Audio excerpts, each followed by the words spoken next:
అనారోగ్యం, ఉద్యోగం, వ్యాపారం అప్పులతో బాధపడుతున్నారా? వెంటనే జేకేఆర్ గురువు గారికి కాల్ చేసి అపాయింట్మెంట్ తీసుకోండి. నమస్తే రమగారు. నమస్తే జయ. రమగారు, శ్రావణ మాసం అనగానే మనకి వరలక్ష్మి వ్రతం బాగా గుర్తొస్తుంది కదండి. ఈ సంవత్సరం అసలు ఎప్పుడు వచ్చింది, ఎలా జరుపుకోవాలి, విధి విధానం, వరలక్ష్మి వ్రతం యొక్క మహత్యం, ఎన్ని విషయాలు ఉన్నాయో చూడండి మనకి. సాధారణంగా 2వ వారం వరలక్ష్మి వ్రతం వస్తూ మనకు కనపడుతుంది. అవును. అయితే వరలక్ష్మి వ్రత కథలో ప్రత్యేకంగా ఏం చెప్పబడిందంటే పౌర్ణమి ముందు వచ్చే శుక్రవారం అని. ఈసారి శ్రావణ మాసం మొదలవటమే శుక్రవారంతో మొదలయ్యేసరికి ఎలా అయింది, 3వ శుక్రవారం పౌర్ణమి ముందు వచ్చింది. ఓకే. సాధారణ మనం పూర్వకాలపు లెక్క అయితే మనం ఏం చెప్పుకుంటామంటే 3వ వారం అంటే వ్రతమైన మరుసటి వారం పనికిరాదు పూజకి. 3వ వారం మురికి వారం అంటారు మన వైపు. ఓకే. మన ప్రాంతాల్లో అలాంటి మాట ఉంది. కానీ ఇప్పుడు ఇదేమైంది, ఈసారి 3వ వారమే మనకి వరలక్ష్మి వ్రతం ఏం వచ్చింది. పెట్టుకోకండి అని చెప్పి చూపించింది. అంతే, అలా ఏం లేదు. ప్రతి శుక్రవారము ప్రత్యేకమైందే. మీ సొంత ఐడియాలు నా మీద ఇంపోజ్ చేయొద్దని చెప్తోంది లక్ష్మీదేవి. అంతే కదా. అంతేగా. అయితే మనం పౌర్ణమినే లెక్క పెట్టుకోవాలి. లెక్క పెట్టుకోవాలి. ఇప్పుడు వస్తే దాని ముందు ఉన్న శుక్రవారం. కథలో ఉన్న వాక్యం అది. పౌర్ణమి ముందు వచ్చే శుక్రవారం అని. పౌర్ణమి ముందు వచ్చిన 3వ శుక్రవారం నాడు మనం వరలక్ష్మి వ్రతం జరుపుకుంటాం. అయితే సంవత్సరం అంతా మనం లక్ష్మీ పూజలు చేసుకుంటాం. నిత్య గౌరీ పూజ, శుక్రవార లక్ష్మీ పూజ అనేది ఒక నియమంగా మన ప్రాంతాల్లో కూడా స్పష్టంగానే కనపడుతుంది. దీపావళి అప్పుడు కూడా మనం లక్ష్మీ పూజ చేస్తాం. దసరాల్లో మహాలక్ష్మి అవతారం వేస్తాం. అవును. కానీ ఈ ప్రత్యేక శ్రావణ మాసంలో మాత్రం వరలక్ష్మి వ్రతం అని ప్రత్యేకంగా చెప్తాం. మహాలక్ష్మి అష్టలక్ష్ముల్లో ఒక లక్ష్మి కాదు ఈమె. వరలక్ష్మిని. వరలక్ష్మే వరాలిచ్చే తల్లి.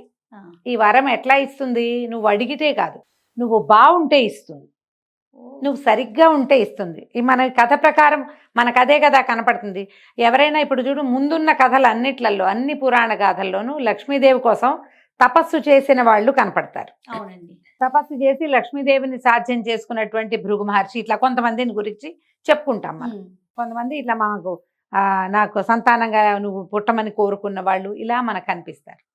కానీ లక్ష్మీదేవి తనంతట తాను వచ్చినట్టుగా ఏ కథల్లో అయినా ఎక్కడైనా చూస్తామా మనం? ఇక్కడ చూడలేదు. ప్రయత్నం మీదే లక్ష్మి వస్తుంది. అయితే ప్రయత్నం లేకుండా ప్రత్యేకమైన విధానాలు కలిగి ఉన్న వాళ్ళని లక్ష్మీదేవి ఎలా అనుగ్రహిస్తుందో మనకి ఇది తెలియజేస్తుంది.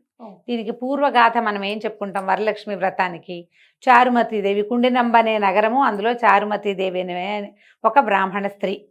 ఆమె భర్తని అనుసరించి ఉండేది. బుద్ధిమంతురాలు, అత్తమామల్ని బాగా చూసుకునేది. వాళ్ళ ఇంటికి వచ్చిన చుట్టాలు పక్కాలను చూసేది. చుట్టుపక్కల వాళ్ళతో గొడవ పడేది కాదు. వాళ్ళ ఇంట్లో ఉన్న విధానం, పూజా విధానము, మర్యాద అతిక్రమణించకుండా చక్కగా సజావైన ప్రవర్తన కలిగి ఉండేది. ఆమె ప్రవర్తనకి మెచ్చి లక్ష్మీదేవి కల్లో కనపడింది. నేను వరలక్ష్మీదేవిని, శ్రావణంలో నా యొక్క పూజ చెయ్యి, నీకు సకల సౌభాగ్యాలు ఇస్తాను అని. లక్ష్మి తనంతట తను వచ్చింది. మనం పద్యాల్లో చెప్పుకున్నాం, సిరిదా వచ్చిన వచ్చునని. సిరి ఎట్లా వచ్చింది, ఇలా వచ్చింది.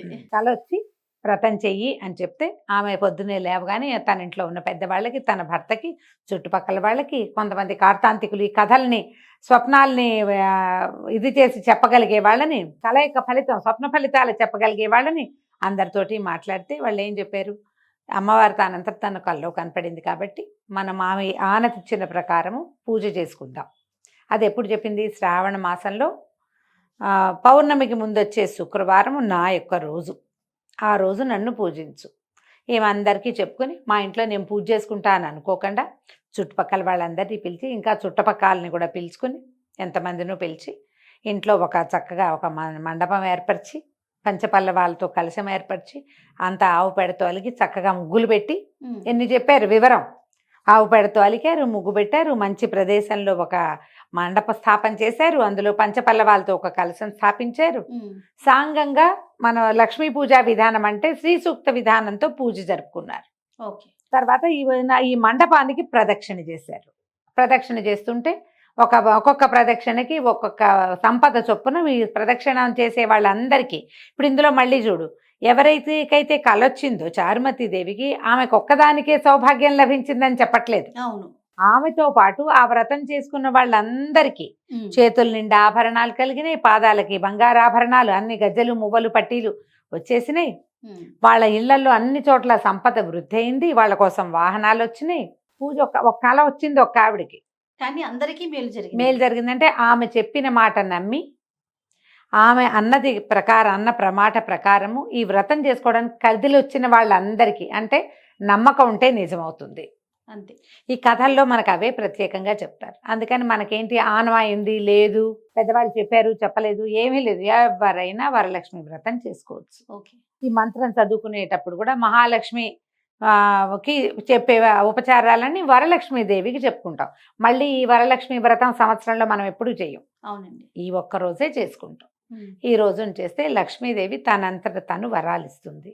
ఆమెకి ఏం కావాలి? శుభ్రమైన ఇల్లు, శుచి కలిగిన పద్ధతులు, పెద్దల్ని గౌరవించటం, భర్తతోటి సంసారం ప్రీతిపూర్వకంగా నెరపటం, చుట్టుపక్కల వాళ్ళతోటి ప్రశాంతమైన జీవనాన్ని గడపటం. మనది ఏ ధర్మమో ఆ ధర్మాన్ని నిర్వర్తిస్తే లక్ష్మి తనంతటా తను వస్తుంది.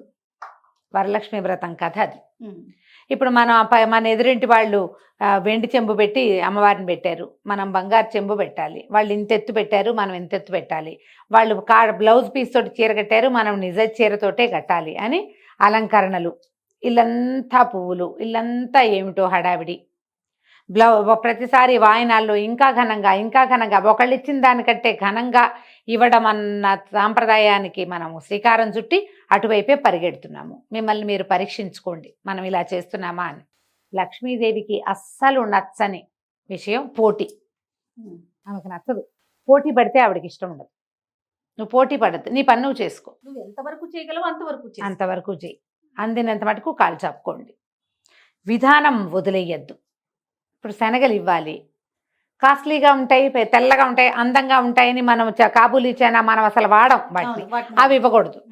పళ్ళు ఇవ్వాలి, అందుబాటులో ఏ పళ్ళు ఉంటే అవి ఇవ్వండి. ఫారిన్ పళ్ళు ఏమైనా ఎక్సోటిక్ ఫ్రూట్సే తెచ్చి ఇవ్వాలన్న ప్రయత్నం పెట్టుకోబోకండి. వస్త్ర విశేషం ఇస్తే మంచిదే, మీ శక్తి కొలది జాకెట్ మొక్క ఇచ్చినా మంచిదే, ఇవ్వకపోయినా పర్వాలా.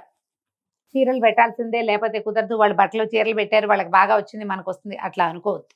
ఈ రకమైన ధోరణిలోకి వెళ్ళద్దు. శ్రద్ధ ముఖ్యం. శుభ్రంగా చక్కగా శుచి శుభ్రత పాటిస్తూ శ్రద్ధగా పూజ చేసుకోండి. భక్తి శ్రద్ధలతోటి తాంబూలం ఇస్తుంది వరలక్ష్మీదేవికే ఇస్తున్నామన్న శ్రద్ధతోటి వాయినమో తాంబూలమో ఇచ్చుకోండి. మీరు ఎంత శ్రద్ధగా చేస్తే ఫలితం అంత బాగుంటుంది. కథలో అదే చెప్పారు, మనం ఆ కథనే కదా ఫాలో అవుతాం. కాబట్టి ఈ ఆగస్టు 8వ తారీఖు 3వ శ్రావణ శుక్రవారం నాడు వరలక్ష్మి వ్రతాన్ని నిరభ్యంతరంగా చక్కగా శ్రద్ధగా జరుపుకోవచ్చు. నైవేద్యం విషయంలో ఏమైనా ప్రత్యేకమైన శ్రద్ధ తీసుకోవాలి? ఎలాంటి నైవేద్యం పెడతాం? సాధారణంగా అన్ని చోట్ల అందరూ కూడా 3 రకాలు లేదా 5 రకాలు లేదా 9 రకాలు 11 రకాలు 21 రకాలు కూడా నివేదనలు చేయొచ్చు. శక్తి కొలది మన ఓపికను బట్టి.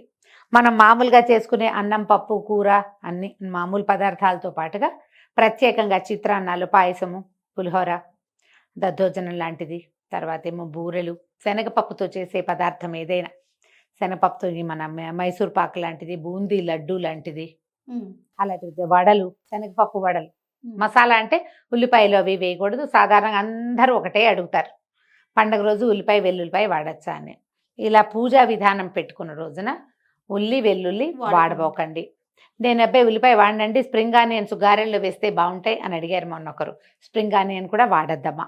పొద్దున్న చేసుకోవాలా సాయంత్రం చేసుకోవాలా, ఈ క్లారిటీ కూడా చాలా మంది ఈ సంవత్సరం కొత్తగా వచ్చింది, ఇంతకు ముందు ఎప్పుడు అడగల. అంటే మన లక్ష్మీ పూజ సాయంత్రం చేసుకుంటున్నాం కదా దీపావళికి, అందుకని అడుగుతారు.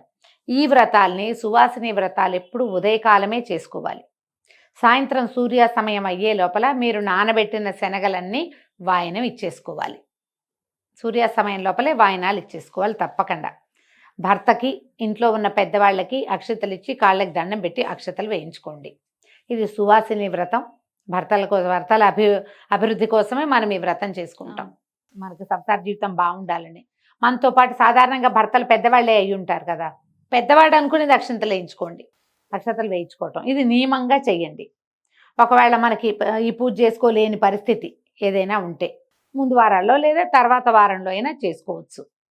కానీ ఈ రోజున చేస్తే ఉండే ఫలితం వేరేగా ఉంటుంది. ఎందుకంటే ఇప్పుడు పౌర్ణమికి ముందున్న శుక్రవారం అని ఎందుకు చెప్పారంటే పౌర్ణమి ముందు ఉండేటువంటి గ్రహస్థితులు వేరు, పౌర్ణమి తర్వాత వేరుగా ఉంటాయి. అందుకని ఇలా చెప్పబడింది. దీనికి పెద్దగా ఉపవాస నియమం లేదు. పొద్దున ఏదో అవి రకరకాల పదార్థాలు చేసి ఘనంగా భోజనం చేస్తాం కాబట్టి సాయంకాలం తేలికపాటి అల్పాహారం తీసుకోండి. సువాసిని వ్రతం కాబట్టి పెద్దగా బ్రహ్మచర్యం మీద అంత గట్టి నియమం చెప్పరు. పెద్దవాళ్ళు ఎవరైనా మీ ఇంట్లో ఉండి కాదని అవునని అంటే మీ ఇంట్లో విధానాన్ని పాటించండి. మాలాగా ఎవరినైనా అడిగితే ఇదే చెప్తాను. దానికి అంత నియమం పెట్టుకో ఏకభుక్తం భూసైనం అవి ఇక్కడ ఇక్కడ కనపడవు, ఇక్కడ చెయ్యరు. మీ శక్తి అనుసారం చక్కగా తాంబూలం ఇచ్చుకోవచ్చు, పూజ చేసుకోవచ్చు. పువ్వులు, పళ్ళు, తమలపాకులు, తర్వాత రవికల బట్ట ఏదైనా బ్లౌజ్ పీసులు లాంటివి, తర్వాత ఆభరణాలు ఏవైనా గాజుల్లాని చెవులకి మెడకి ఏమైనా పెట్టుకునేవి అలాంటివి కూడా ఇవ్వచ్చు. కొబ్బరికాయలు ఏవైనా మనం వాయనం ఇచ్చుకోవచ్చు, ఖర్జూరాలు ఇచ్చుకోవచ్చు. వాయనం అని చెప్తున్నాం, తాంబూలం అనుకోండి. కనీసం ముగ్గురికైనా తాంబూలం వరలక్ష్మి వ్రతం పూజ చేసుకుంటే మాత్రం నేను పూజ చేస్తానండి ఎవరికి నేనేమి ఇవ్వను అంటే మీకు అలా ఇవ్వటం ఇష్టం లేకపోతే, ఒకవేళ అలాంటి వాళ్ళు ఉంటే ఎవరికైనా పళ్ళు, పువ్వులు ఏవైనా ఇవ్వండి. ఏదైనా ఇవ్వాలి. ఇవ్వడం అనేది నియమంగా పెట్టుకోండి.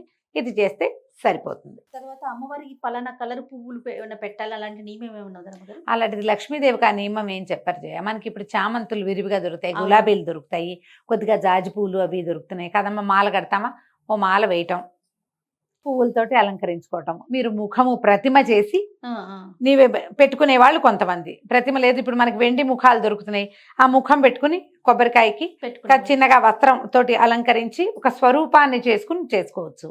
పూర్వం నుంచి వచ్చిన పద్ధతి ఏంటంటే బంగారానికి పూజ చేసుకోవటం మన విధానంగా ఉంది జయ. కొత్త బంగారం కొనుక్కుని, ఒక కాసు కొనుక్కుని, కాసు లక్ష్మీదేవి అమ్మవారిగా పెట్టుకుని పసుపు ముద్దలు పెట్టడం, పూజ చేసుకోవటం. లేదా కొత్త బంగారం కొనలేదు, పాత బంగారాన్నే చక్కగా పాలతో పసుపు నీళ్ళతోటి కడిగి మనం ధరించిన ఆభరణమైనా సరే పనికొస్తుంది. అది కూడా మనం ధరించే ఆభరణాన్ని ముందు పాలతో కడగాలి. మళ్ళీంచి తీసాక ఒకసారి కడిగేసి పాలతో కడిగి ఇట్లా పాల గిన్నెలో వేయండి, తీసేయండి. చిన్న కప్పులో పాలు పోసుకుని పెట్టి తర్వాత పసుపు నీళ్ళతో కడిగేసి దాన్ని ఒక తమలపాకు మీద ఉంచి ఆభరణాన్ని ఇట్లా చుట్టి పెట్టండి. అది లక్ష్మీదేవిగా భావించి పూజ చేసుకోవచ్చు. కుంకుమార్చన చేసుకోవచ్చు, లక్ష్మీ అష్టోత్తరం చదువుకోవచ్చు, తర్వాత కనకధార స్తోత్రం చదువుకోవచ్చు, మహాలక్ష్మి అష్టకం చదువుకోవచ్చు. ఒకవేళ మీకు ఓపిక ఉండి చేతొస్తే చక్కగా అసలు లక్ష్మీ సహస్రనామం కూడా దొరుకుతుంది, సహస్రనామ పూజ కూడా చేసుకోవచ్చు లక్షణంగా. పువ్వులు ఉంటే చక్కగా పువ్వులతోటి అర్చన చేసుకోండి. షోడశోపచారాలు సమర్పించండి అమ్మవారికి. ఇంట్లో పెద్దవాళ్ళు అమ్మ అత్తయ్యో మేనతో పెద్దమ్మో పక్కింట్లో ఎవరైనా పెద్దవాళ్ళు ఉంటే ముత్తైదులకి నమస్కారం చేసుకుని అక్షంతలు వేసుకోవటము. ఇది మనం సాధారణంగా పాటించవలసిన విధానం. మీ ఊళ్ళల్లోనో ఇళ్లల్లోనో ఏవైనా ప్రత్యేకమైన విధానాలు ఉంటే వాటిని వదిలిపెట్టేయకుండా మానేయకుండా వాటిని పాటించండి. ఈ సువాసిని వ్రతం కాబట్టి ఈ ఒక్కరోజు భర్తల్ని దుర్భాషలాడకండి. మీకు కావలసినట్టుగా జరగకపోయినా సరే ఎంత జరిగితే అంతే అమ్మవారి వాళ్ళకి ఇచ్చిందని సరిపెట్టుకుని గొడవ పెట్టుకోకుండా చక్కగా వ్రతం పరిసమాప్తి చేసుకోండి. నమస్తే. నమస్తే జయ.